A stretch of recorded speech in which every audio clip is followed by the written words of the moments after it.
Good evening, dear respected Tay, dear friends. Welcome to Deer Park. Welcome to the Buddha, the scientist, and welcome to this fireside orientation tonight. So we actually kind of all colleagues right here, right? We are all scientists who came to investigate, research the mind, ourselves, take a good look at it, jot down some results, and go home happy. I hope it works out like that for all of us. The Sangha is very happy to have two renowned mindfulness experts here this evening for you, scientists really of the mind, and I'm very happy to have by my side Sister Quynh, aka Sister Cactus, aka Professor Practice. She has a decade-long experience in mindfulness. Professor Practice is a wonderful being. Professor Practice is deep in her practice. She loves Thai deeply. She has a great understanding of the teachings, how to apply it. It's a role model for me because she's also funny. She's down to earth. She can be cynical. So she's really from profound to profane. There's everything in there. And that's why I love about her. And I'm looking forward to hear from your experience and what you will share with us tonight. And myself, I am Brother No Khong, aka Brother Freedom, aka Dr. Dharma. And I'm more the serious person and grumpy, but quite lovable, huh? So we will try to offer you the results of our research, of our investigation of the past decades, really. We went through suffering, through happiness. We didn't leave anything out to share with you. Because mindfulness is worth it. It is worth taking the time and the space to look at it through a microscope, through a magnifying glass, to let it in, to engage with it, to allow it to penetrate oneself. That's what it's so much about, to allow things to be at the same time as we are. Wherever we are emotionally, whatever we are right now, to be able to develop a capacity, a space in our hearts, in our minds that allows things that might not look so pleasant in the moment, to offer them a place and say, I know you hurt a bit, or you feel a little bit uncomfortable.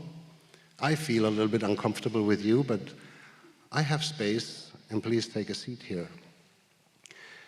And we can do this with thoughts, we can do this with feelings, we can do this with friends, with colleagues.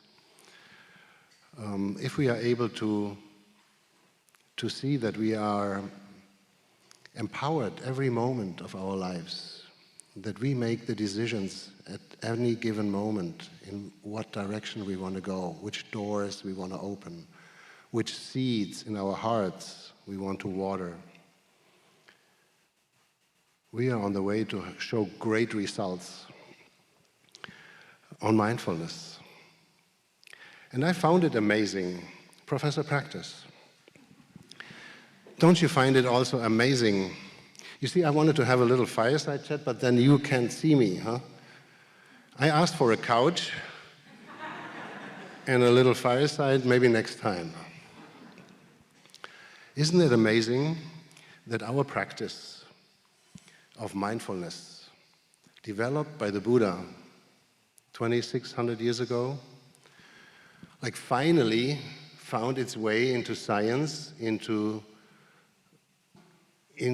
universities, and it is proven beneficial.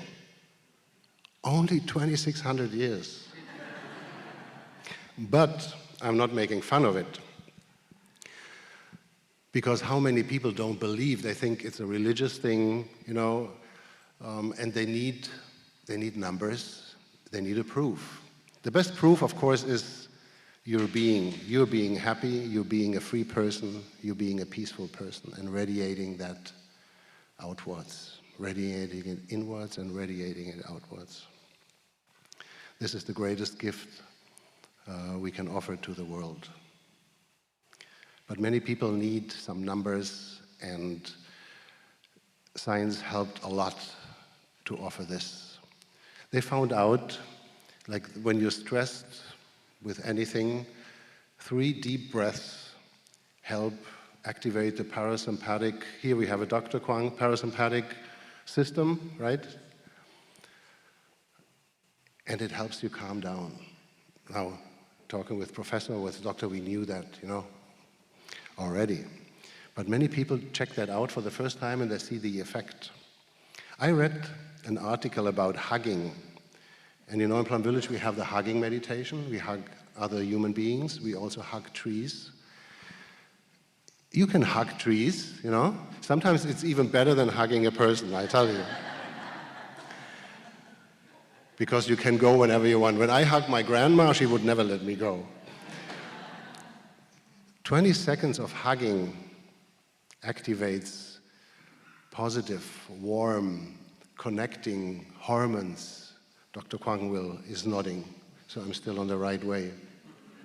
20 seconds, and that's approximately the time we need for our hugging meditation. When we stand in front of that person, we bow, we open mindfully our arms, we step forward, we embrace that person, and then we breathe in, and we say in our minds, I am here for you. And we breathe out. And we breathe in, and we say, I know you are there, and I'm very happy. And we breathe out.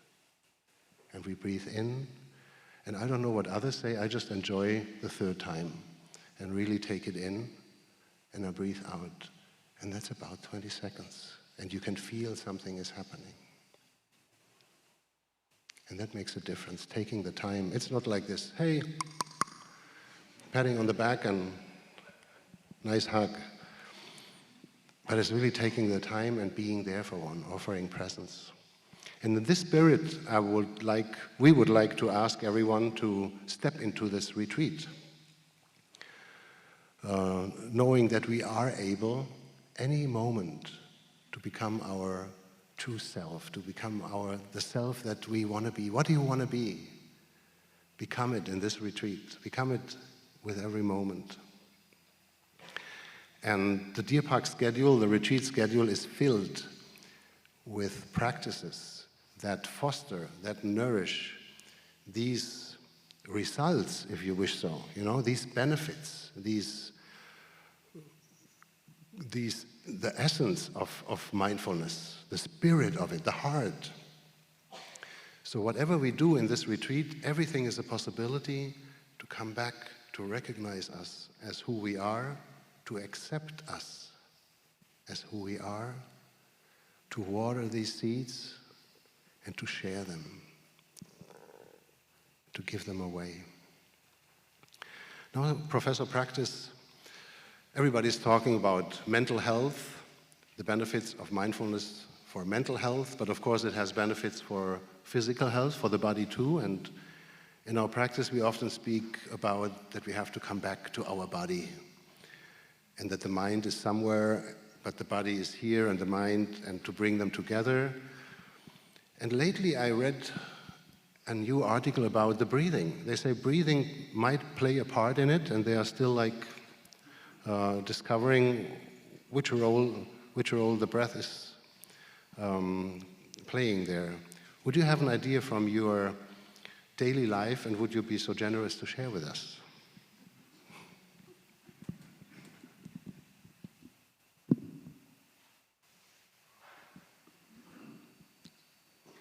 Dear respected teacher, dear brothers and sisters, dear friends, thank you, Dr. Dharma,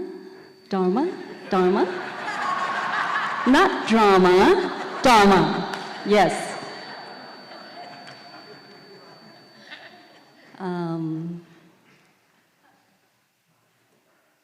In the upcoming days, we will all have many, many opportunities to really wake up to life, to really practice coming home to ourselves,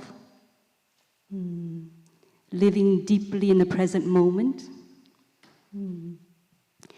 And in order to do that, it's very important that we can befriend our breath in the upcoming days, because our breath will play a very important role, as Dr. Dharma have shared, that we can use our breathing as an anchor for us to come home to ourselves, because in our everyday life, the breath is normally ignored. Our body might be in one place, and our mind might be wandering off. So it's very important that if we really want to come back to the present moment, to come home to ourselves, to really come back to this present moment, we really have to come back and recognize our in-breath and our out-breath.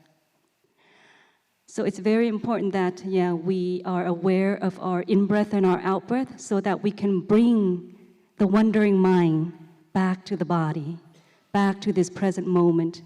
And in that moment, when mind, body, and breath are together, we are here in this moment. And we will recognize that we are alive in this moment. We are here to experience what's happening inside of our body, what's happening if there's tension there, or what's happening in our mind if we have a strong emotion arising, for instance. We will recognize that, oh, I have anger manifesting in me in this moment, or I have sadness manifesting, arising in me in this moment, or I am experiencing loneliness. So if we are able to come home to our body, come home to this present moment, we will recognize, okay, I am feeling sad in this moment. In this moment, I am experiencing tension in my shoulder. I am experiencing pain in my back. So we really have to recognize and come back to recognize our in-breath and our out-breath. And to help us do that, Dr. Dharma, in case we forget, sometimes, we have the mind of a monkey, and it will wander off, into the past to experience over and over what has already happened. Or we have a tendency to run into the future. We might have anxieties of what will happen next, or our own expectations of what can happen. So we are constantly running back to the past or forward into the future. We are seldom here, so that's why it's very important that we remind ourselves to come home to the present moment. And so here at the monastery, we are lucky because we will have many what we call bells of mindfulness for us to practice, to come home to ourselves.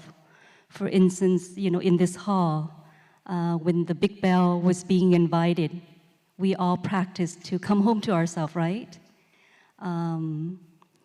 Or the clock chiming in the dining hall, or our own telephone ringing from time to time. So at any moment when we hear those sounds, the clock chiming, or the bell sounding, or the activity bell being invited, or the telephone ringing, those are opportunities for us to come home to ourselves. And in that moment, as the bell is sounding, we can just practice to relax our whole body. We can practice to stop moving if in that moment we are walking. We can practice to stop talking if we are, with a friend and we are having a conversation. And we simply just stop all of that and come back and enjoy our breathing in that moment. So in that moment, as the bell is sounding, as the clock is chiming or as the telephone is ringing, we can simply just come home to ourselves, come home to our in-breath, our out-breath. And in that moment, you will feel that you are home with yourself. You are home in the present moment. So the practice of stopping is very, very important.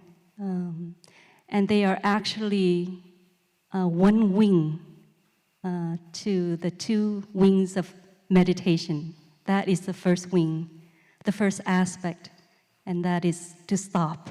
Stop the running in our head, stopping our own habits. And then the second aspect, of meditation after we have stopped is to really look deeply. And when we practice to look deeply, we can see the real nature of things.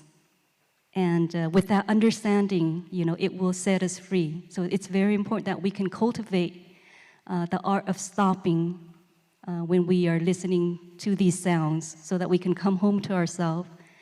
And after we have stopped, to look deeply so that understanding can arise. So, is that clear, Dr. Dharma? Is that clear, everyone? And so, Dr. Dharma will perhaps continue to share, and let us maybe share with us how we can enjoy, as we are moving from one place to another, how we can enjoy our steps, because that's also very important. If we're not sitting here, then we are in motion, right? We are walking from one place to another.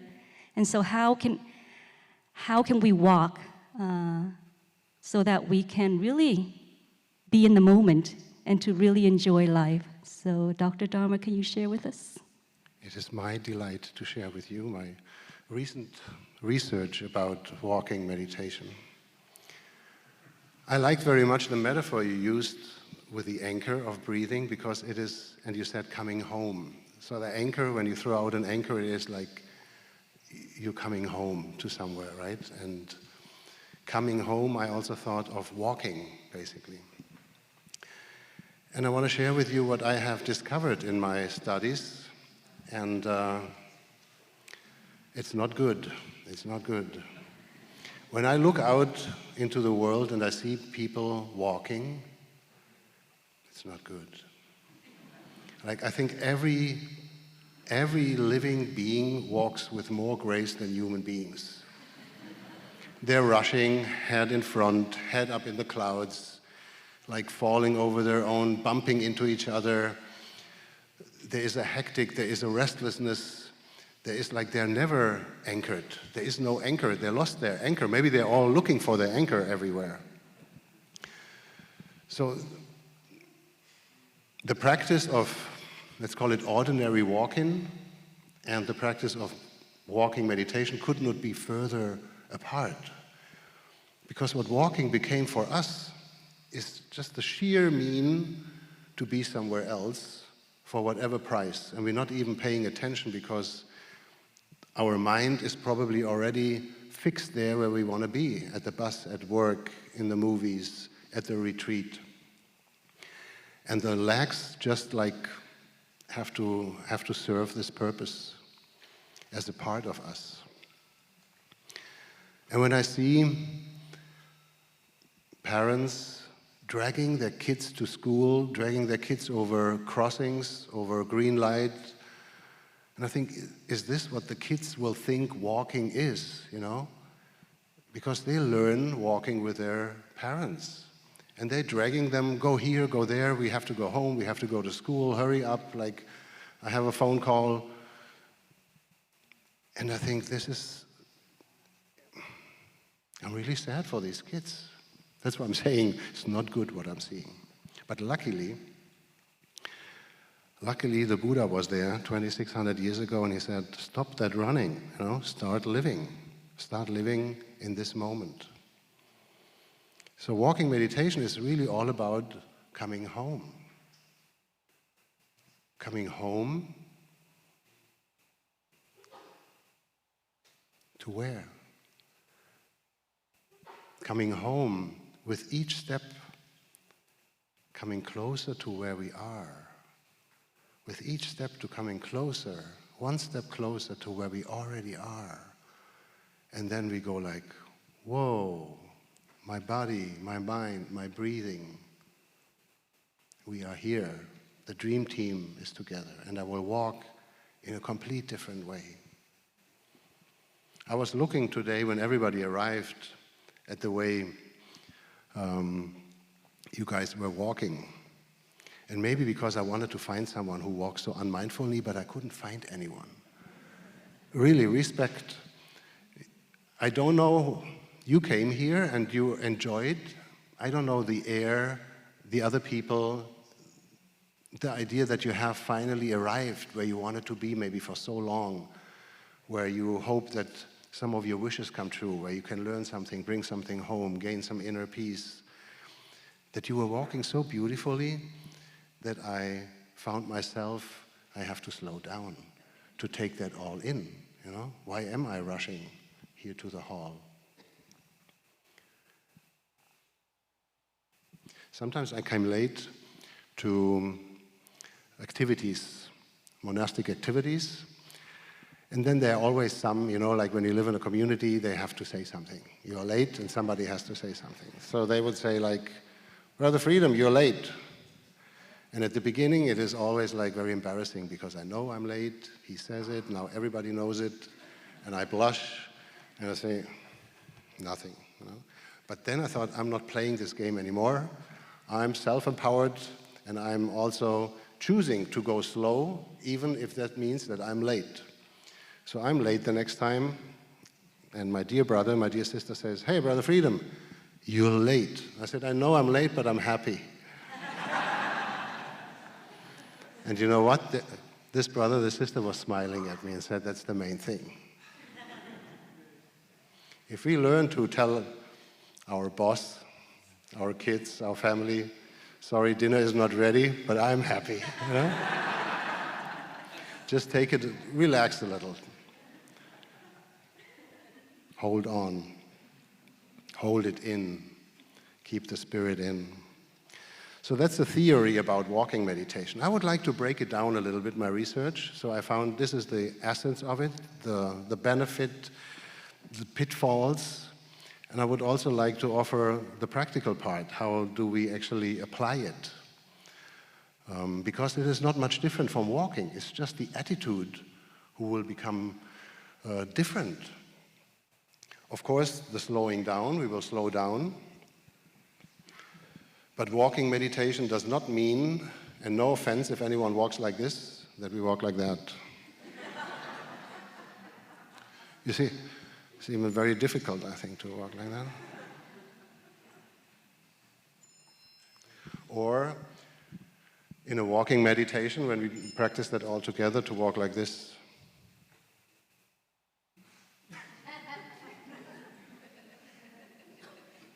Wait for me.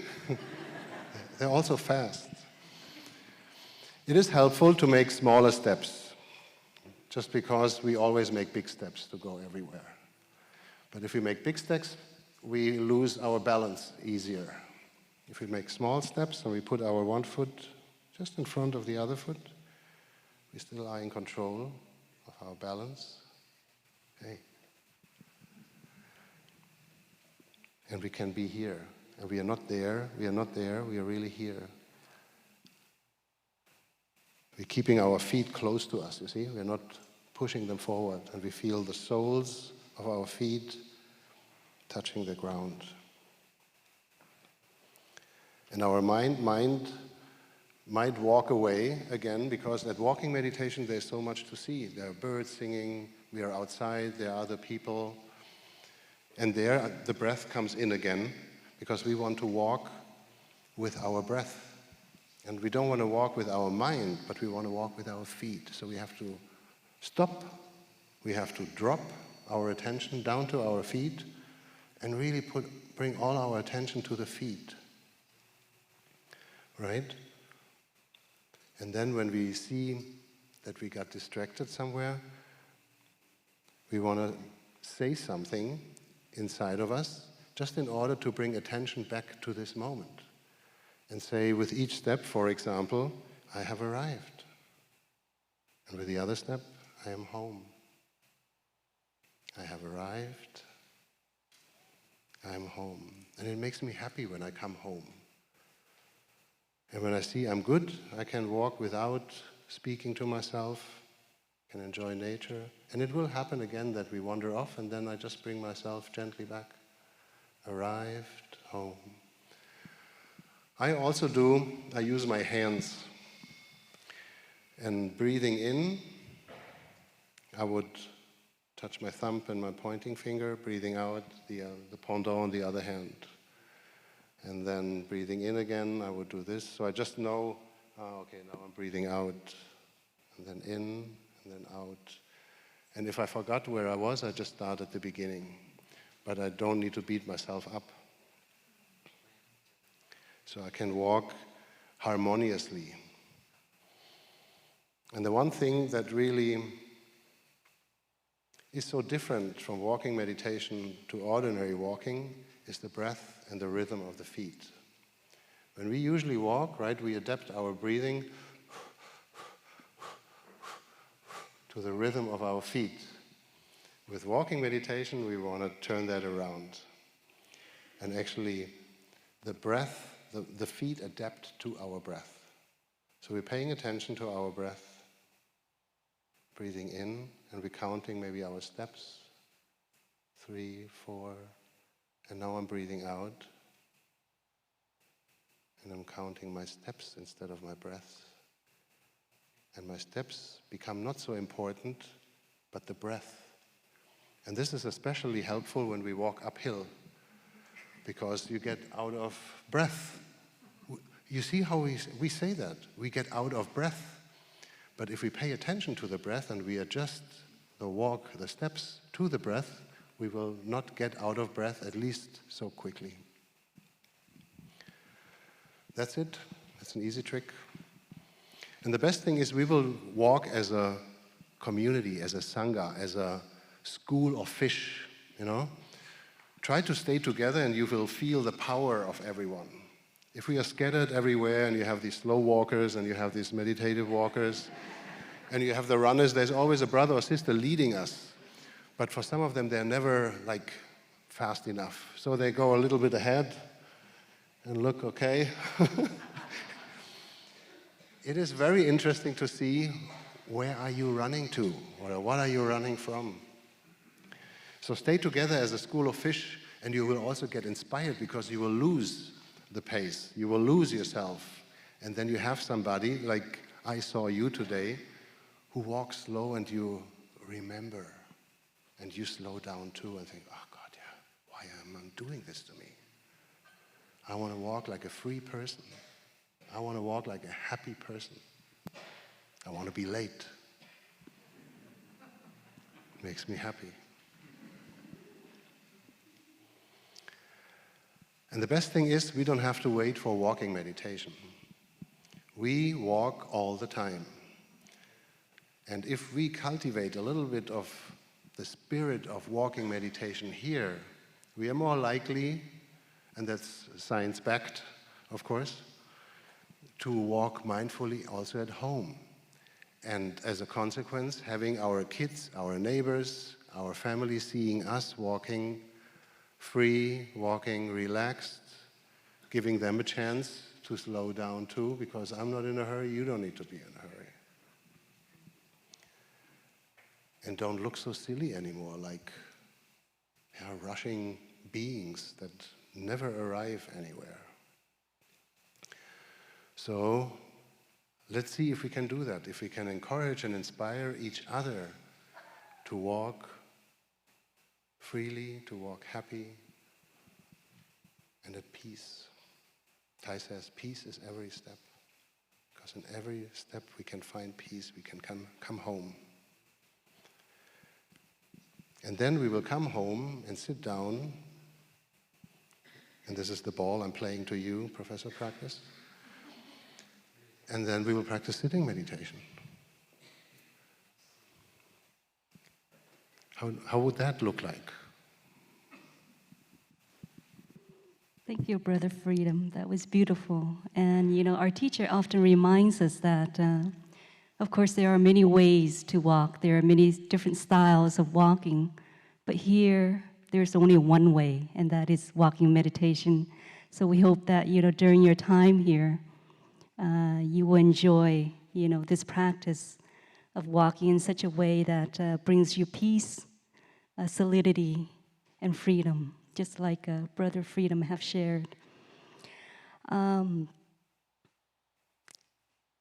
So next, you know, I would like to share with you a practice that is very, very important. And it's important because, you know, this practice will allow us to restore ourselves. And that is the practice of what we call sitting meditation. So, of course, there are many ways of doing this practice. And my brother will help to, Dr. Dharma will help me to demonstrate these styles. And you will see them. Okay, so the first style is what we call the full lotus position. We start out with the most difficult, how's that? Or maybe the easiest might be easy, okay. So if if you feel, if you are comfortable and you feel you would like to sit on a mat and cushion, then these styles, you may like to try these different styles. And first, it's very important when you are sitting on a cushion to choose, come in early enough so that you can choose a cushion that is maybe it fits your height. So the thickness of the cushion is very important. If you are a taller person, you may like to choose a thicker cushion, or maybe a taller cushion with a little bit more height to support your height. If you're shorter, maybe a cushion that is not so thick. And when you're ready to sit on the front third of the cushion. You don't want to sit on the whole cushion, because if you sit on the whole cushion, it's very important. It's very difficult to have a balance. And so when you're sitting, it's very important to have 3 points of contact with the mat and the cushion. So the first point of contact is your buttocks, and the other 2 points of contact are your knees. So it's very important that we form a tripod, which are these 3 points of contact on the mat and the cushion. So let's try the, okay, the full lotus, okay. Oh no, okay. Okay, let's warm up a little bit. We will try the Japanese style. So if you have a bench, a sitting bench, you can also use, but if you don't have a bench, you can use the cushions to substitute as a bench. And if you want to, you can choose maybe 1, or if needed, 2 cushions, and you're sitting like on your knees with the support of the cushion on your bottom. So even with this style, you have 3 points of contact, which are your 2 knees and your buttocks on the cushion. And it's important that your back is upright, but not too rigid. If you force yourself too much, then you will experience a lot of tension. So it's important that the back is upright, but not rigid. Relax your shoulders. Keep your head straight, but not too tight. You may like to close your eyes or have them semi-open. If tomorrow morning you feel you are a bit too sleepy, then maybe you'd like to have your eyes semi-closed, but not close all the way, because it will make you sleepy if you close your eyes. But if you're in that moment, you feel you're awake, relaxed, then you may like to close your eyes to help you go inward and help you concentrate. It's important to have a light smile on your lips to help all the muscles on your face to relax. And with your hands, you can either rest them on your knees, like Dr. Dharma is doing, or you can have them, resting on your knees, or have them open on your knees, or have them resting one on top of the other in front of you, whichever fits you, whichever you feel comfortable. So this is the Burmese style. So let us try the... Okay, I'm sorry, that was the Japanese style. Now let's try the Burmese style, which is a little bit easier. You're sitting with one leg in front of the other. Yeah, they're not on top of each other. They're just one in front of each other. But it's also important that you sit in such a way that your two knees are also resting on the mat, because if one knee is resting and one knee is hanging, then you at some point you will experience tension because the blood is not circulating properly and you will experience pain. So even with this freestyle, Burmese style, it's also very important to have 3 points of contact, your two knees and your buttock. So if your knees are hanging, maybe you should sit a little bit forward on your cushion so that your knee is resting on the mat. So that is the Burmese style. It's like a windshield wiper, actually, Right. In and out, yes, flowing freely. So the next style is the cross-legged position, what we call the half lotus. Half lotus? Half lotus position. You're doing a good job. Thank you, doctor. Half lotus, so only one leg on top of the other. So it could be the left leg or the right leg, whichever you feel most comfortable. So the left, so with this one, the right leg is on top of the left leg. Yes, okay. And it's also very important to have your knees, both of your knees touching the mat. Yeah. Okay. And so, okay, let's stop here.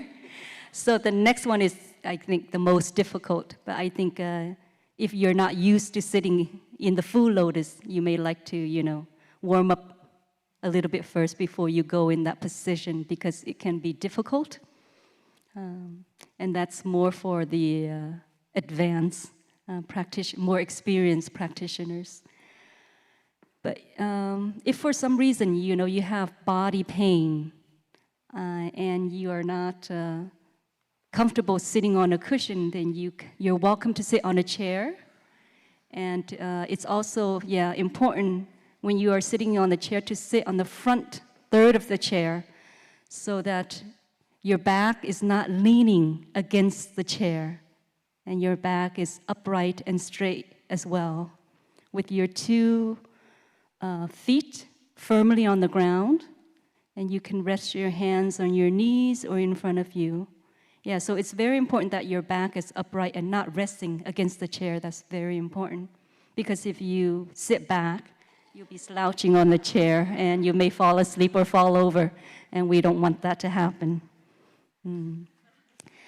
So the idea of sitting meditation is to, like I say, to restore ourselves. So we sit simply just to sit, and we should not have any expectations of sitting to become enlightened.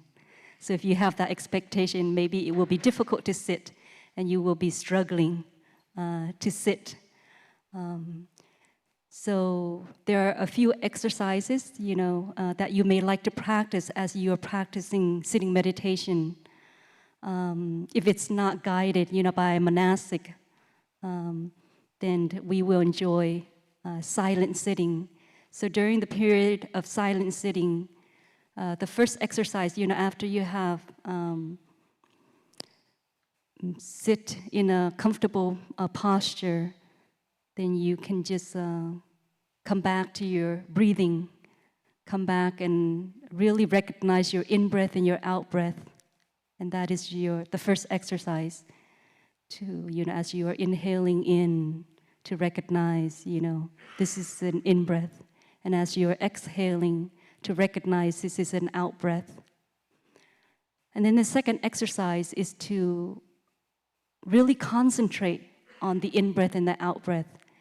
And to help us with that, we can just simply follow the in-breath from the beginning to the end. So as we are breathing in, you can just follow the in-breath all the way through from the beginning to the end. And then to follow the out-breath from the beginning to the end. And then the third exercise is to really come back to our body and become aware of our body. And as we are becoming aware of our body, to recognize the tension that might be there, the tension on our shoulders or on our back or on our face, if there are any present in that moment. So during the time of sitting meditation, if you feel that you are in pain, you are more than welcome to adjust your posture if needed, quietly, so that you don't disturb your neighbors, and sit in such a way that you feel relaxed, that you feel are at peace with yourself, because we don't want you to sit there and to have to tolerate the pain that you are experiencing. Because if you are sitting in pain, then what's the point of sitting, right? So we want to sit in such a way that we are able to come home to ourselves, to really be present for what's happening inside of our body, what's happening in our mind, so that we can rest, we can relax, and we can be at peace with ourselves. So we hope that, you will enjoy this practice. So during this retreat, we will also have meals together. So how many of you enjoy eating? Eating. Yeah, this may be a favorite activity for most of us.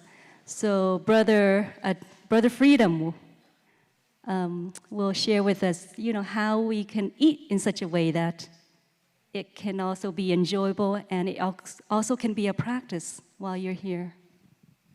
Of course, thank you. But first I want to say again what stuck most with me, what you just shared, was like at the very end when you said we sit to be at peace with ourselves. And that really hit home for me. Because I wanted to ask at one point, why would we do that? Why would we do like 300 people sit for half an hour in silence? It can be very powerful, but what do I have from that? What does it give me? And it gives me a lot of peace and space. So that I will try that tomorrow morning. But let's come to my favorite meditation. Eating meditation. Eating meditation, it is not good. When I look at people, how they eat, not good. You know it, right? You also see people eating. Sometimes a brother comes to my table and said, "Can I sit here?" I said, "Thanks, I saw you already eating." No, just kidding. But it's an instinct, right? Sometimes we say, like, when you're hungry, never go shopping. So when we are hungry, we are not ourselves. We don't think clearly, And the same is true with eating. Although we know we have all the resources, we're in a restaurant and I paid for my plate, but I'm still looking around like an animal with a pecking order if there's any predator that might try to get my plate. We're chewing and then we're looking around what the other people are doing. Okay, I'm safe. And then I'm chewing again. And before I'm actually done chewing, I already put something else just in case I'm interrupted, like lions do, or like these predators do. They eat dogs. I always had dogs. Not good. Not good for the digestion, So for me, eating is a wedding. We take something from here, there is something here, we bring them together and they become one. It's becoming one, it's a reunion. You choose what you're gonna the come. You can choose a burger at McDonald's, this greasy ketchup red filthy thing, or you can choose, like, I don't know, a banh mi, you know, with this nice cabbage and the tofu inside. And there's so many things that are playing a role, like, did anyone suffer to make that sandwich that I'm going to become? Because when I eat it, it will dissolve and it will become my body. It will become my cells, my muscles, my nerves. And I will build things out of it. I will become what I'm eating. So it is worth a thought, like, did somebody have to suffer because of me? And then also, how can I appreciate that food coming here and I don't need to run through the desert and kill an antelope? But I actually could just call and the Uber came and brought me the pizza, for example. But still have the deep looking to see, you know, like the broccoli on the pizza, the mushrooms, they came from somewhere. They came from the pizzeria, they bought them there, and I just like follow it back to where somebody has a mushroom farm, and I see also the people who work there, the boss, the father of the boss who founded the company maybe, you know. There is so much in it. And if we only go back a little bit with the food that we're eating, we can learn so much, and we can learn to be grateful. And this feeling of gratitude is a frequency, is a vibration that becoming one with the food is wholesome. And then I will think, what can I do now to share this with others? Now that I have eaten this, what can I do with that? You know, when I eat this famous burger, or 5 of them, I don't feel good, no? I don't feel good. I feel heavy. I don't want to move much. I don't want to share anything with anyone. I have to take care of myself. But if I'm eating light, and if I'm eating healthy, and I eat things nobody needed to suffer for, I have generated something in me that is worth sharing, that wants to be shared. And that's why I'm saying, for me, it is like a wedding, like interbeing, like Thai says. Like, actually, it's not 2 things coming together, but realizing that that thing that I'm eating was at one point already part of me, or of somebody in the world. And we are all part of this, and we're coming together again and again, and we are how do you say, unifying. We are becoming one. And then we're becoming 2 again, because we're letting go. And the great cycle, we're becoming 1 again, and it's a wonderful wisdom in there. And it's tasty, isn't it? It's tasty. Thai always told us, you got to chew 30 to 50 times. And I was like, Thai, I'm not a mathematician. You know, when I'm eating, I don't want to count. 1, 2.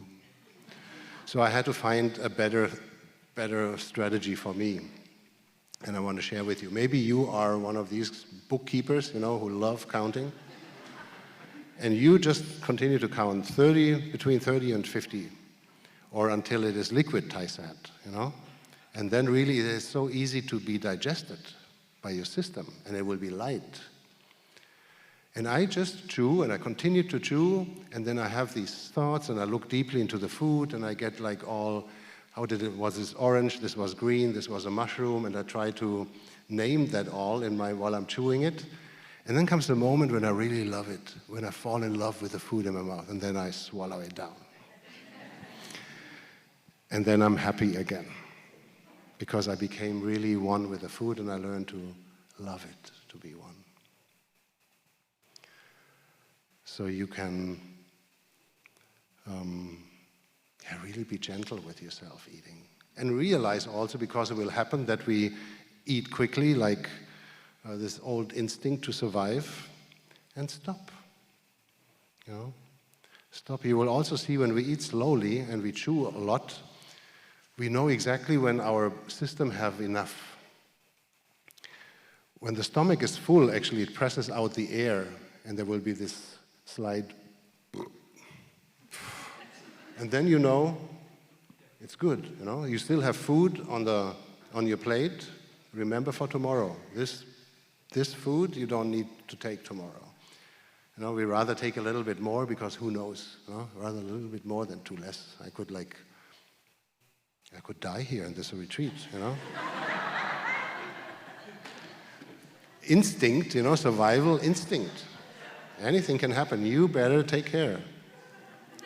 So do that. Another thing is, how am I eating? Like with the utensils. I have a spoon, I have chopsticks, I have a plate or a bowl. And they are metal, these are porcelain, they make noise, right? Now if we all make noise, this will be a wonderful concert, but not a eating meditation. And Thai also taught us that the dining hall is actually not a dining hall, but is an eating meditation hall. And I love that so much, because you step into the eating meditation hall with the same awe and with the same respect and with that same calm and peace as if you come in here, you know, and you see the altar and you see everybody sitting in peace, and you step like with that energy into the dining hall where all these instincts and your survival comes up, and you step into that space already completely different. The eating meditation hall. And then while we're eating, we can, besides looking deeply, can also pay attention to what am I doing and how am I doing it? You know, how much noise am I producing eating? Am I like shoving everything in my mouth, and before I swallow this one thing, like preparing already? Why? Why not like take it in, chew, count, don't count, but put the spoon into the bowl, onto the plate, make it liquid, love it, and swallow it. And then you take the next one. And then you can see, am I looking around like, well, she has more of that tofu, when did she was? You know, what is going on in our mind? And then you can see where this is coming from. This is coming from the fear to die of starvation. We'll do our best so we don't have any losses at this retreat. It happens in Plum Village that food runs out, but there's always peanut butter sandwiches, so don't you worry. So this is eating meditation, and we will have the pleasure of 3 of these meditations. No? Walking, only 1. Sitting, only 2. Well, this must be a very important one, the eating meditation. So pay attention to it and put all your love into the eating. We have breakfast, lunch, and dinner. For each of these meditations, please already line up in silence, because we're kind of already entering the state of meditation. So while we are serving food, we already want to be there, fully present. We want to bring our food into the eating meditation hall, find a seat, and wait, like for the family to gather around the table. A brother or a sister will see when, not everyone, but when many of us are in the eating meditation hall and have gathered around the tables, and invite a bell that signals the beginning of the eating meditation, just like when we do sitting meditation. And after around 15 minutes, there's another bell invited that signals that the eating meditation is over. That means that you can get up, get a second, wash your dish, or have mindful conversations about your experience and your investigation as a scientist about the eating session you just had. For lunch, we will also read 5 contemplations that will help us to look deeply into the food. You can do nothing wrong because we are so many, be it walking, sitting, eating. We just look at each other and we will learn so much from one another. That is about eating. Now, when we're strong and nourished, we want to put that energy somewhere, I said. Like, we want to share it and we want to do good to the world. And how could we do better in the world than please our work coordinators from both hamlets? Because they have so many good ideas how to make Deer Park more beautiful, and invest in their ideas and offer our energy to them. So we will have a service meditation or a working meditation, but that's not good a word, right? We say service meditation, or sharing meditation, because the energy that we had like filled ourselves with, we just pass on now. And Professor Practice will share her experience, but I'm also curious to hear the benefits, especially of working meditation. I cannot come up with one right now. Maybe you can help me. Thank you, Brother Freedom. In the upcoming days, you will discover that everything we do here can become a practice. And when we are trying to get things done, for instance, just like my brother have shared, through the task of service, we can also practice as we are getting the task done. So within this retreat, we will all be divided up into smaller families, and each family is assigned to a responsibility. So did you get a chance to find out what work responsibility you belong to? Not yet, some of you? Okay, some of you are nodding, and some of you are uncertain, so perhaps you will find out tomorrow what family you are assigned to. And we will all have an opportunity to pitch in and offer our service to help the monastics run the retreat smoothly. So whether that is chopping vegetables, for the cooking team to cook all the meals for us, or whether that is washing pots and pans or drying dishes after meals, or setting up this meditation hall for each activity, or cleaning toilets. I know that some of you are perhaps frowning to this task, because you may think, oh my gosh, toilets, cleaning toilets, it's not my most favorite thing to do, but you may be lucky, and you may, if you find yourself, belonging to this family of cleaning toilets, to perhaps look at it with a different perspective, hopefully. Regardless of what work responsibility we are assigned to, it can become a practice, like I've shared earlier. And we try to approach, the task with lightness, with joy.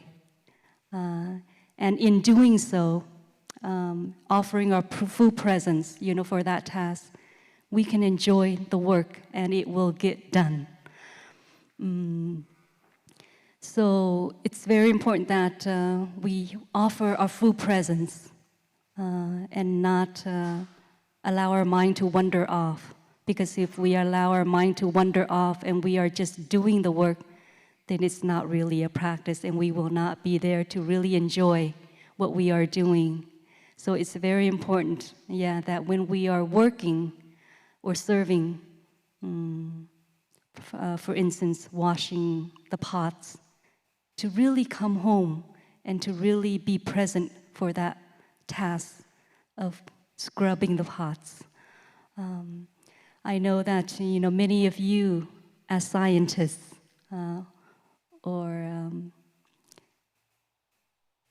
you may have a very busy schedule, and there's a tendency to multitask.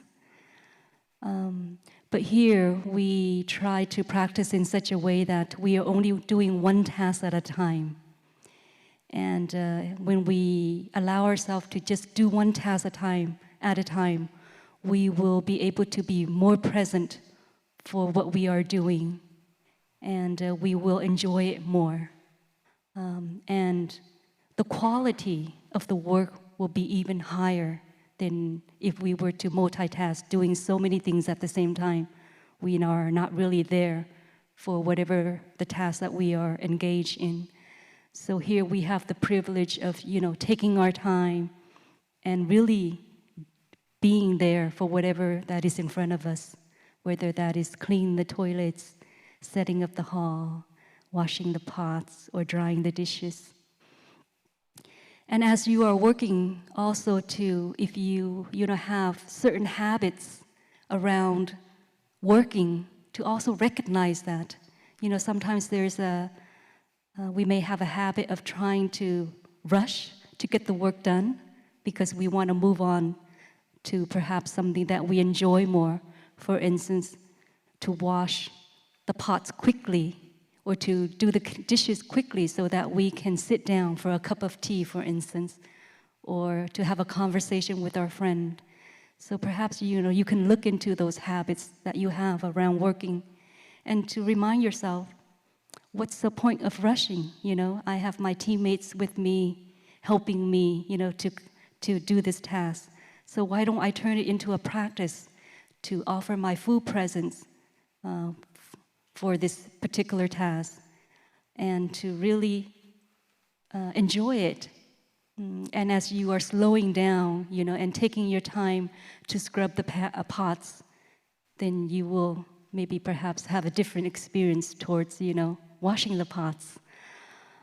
So it's very important that we recognize, these habits that we may have around working.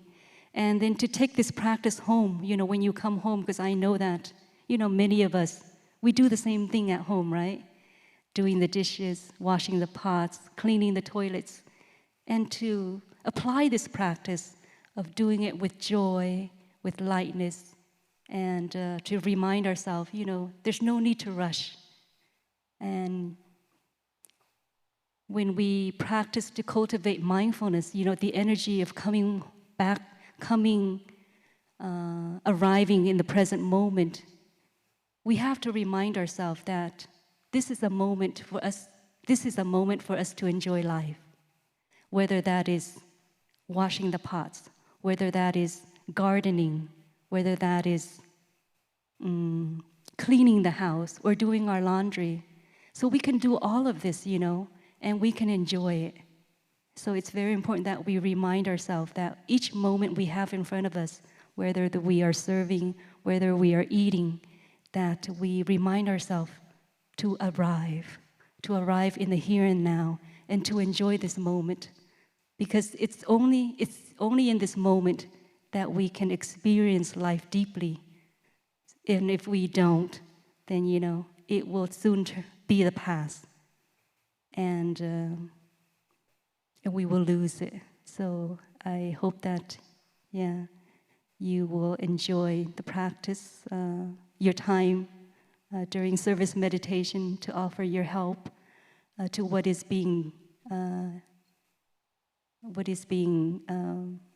to be done, and to support your family during this retreat by offering your presence, your joy, your lightness in the service meditation.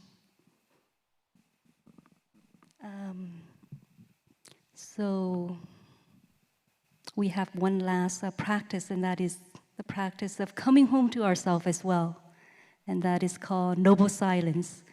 So Dr. Dharma will share us how we can enjoy this practice, because it's also very important that we know how to come home to ourselves and to allow ourselves to rest and to restore ourselves as well.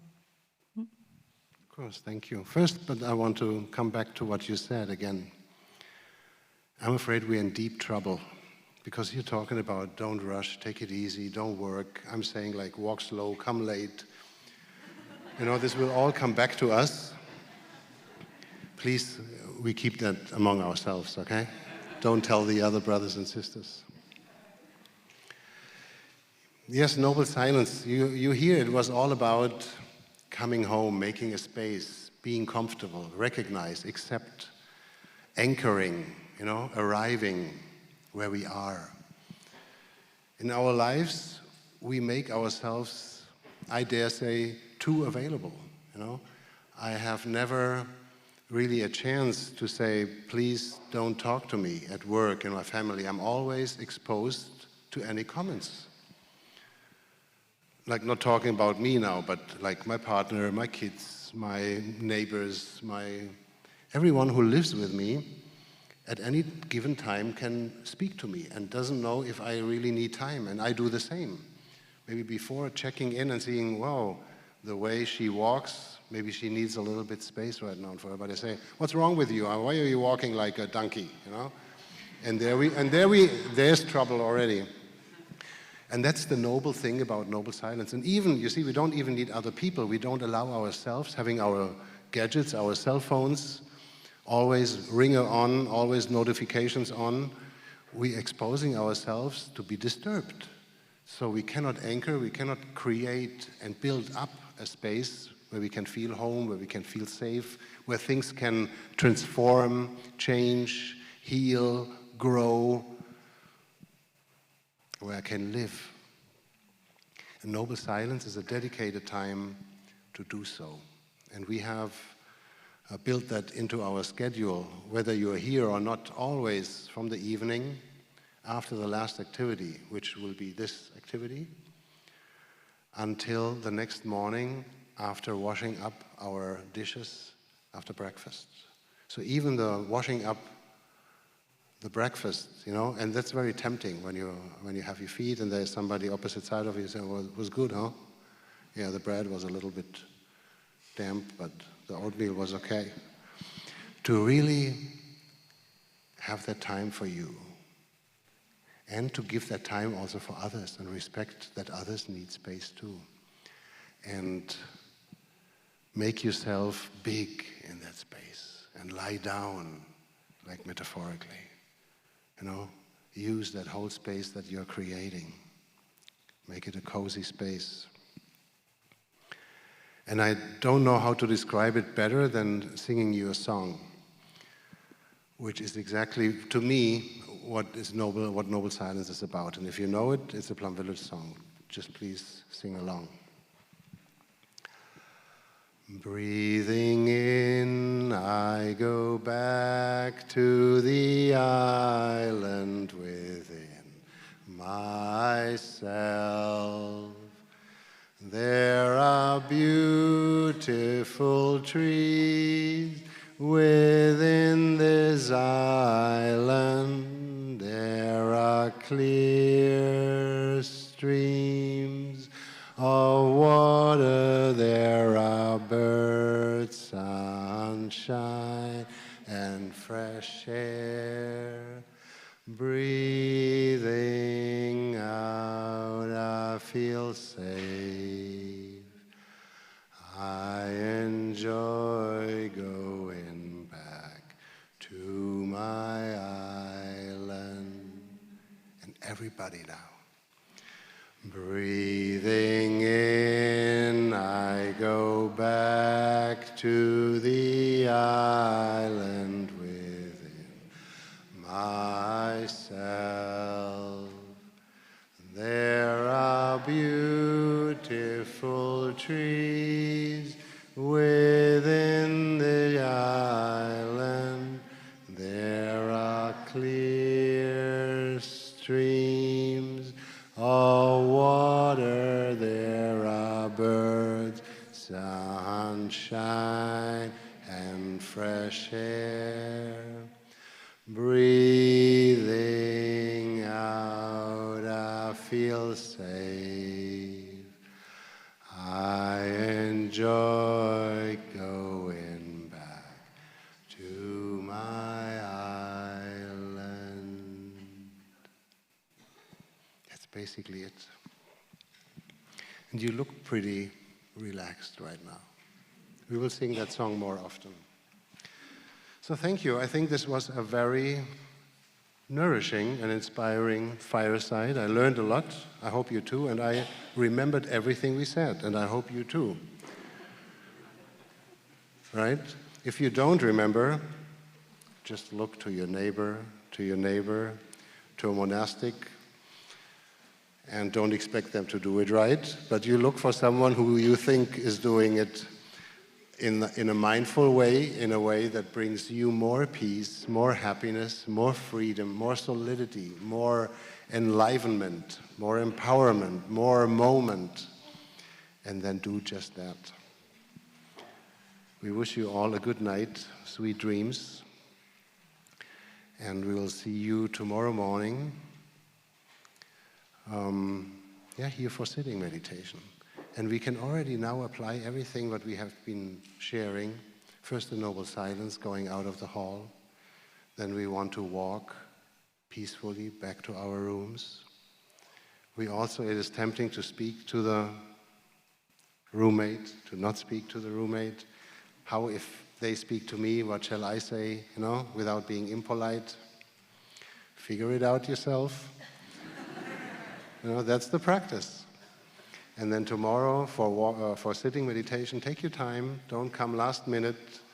Rather look, as Professor Practice said, look for a good cushion, sit down, make yourself comfy, try one or two of these positions, see which one is fitting me best. Do I want to sit on a chair, on a cushion, Japanese, Burmese, a half lotus, or I go for the full? And take your time. For your own sake, for the sake of your own peace. It's not about you being late. If you're happy, you can be late. But if you have to rush to the meditation hall, you're probably not happy. So take your time, be easy, and enjoy yourself. Do you have a concluding word, my dear sister? Great. She's happy. Then we will end with 3 sounds of the bell.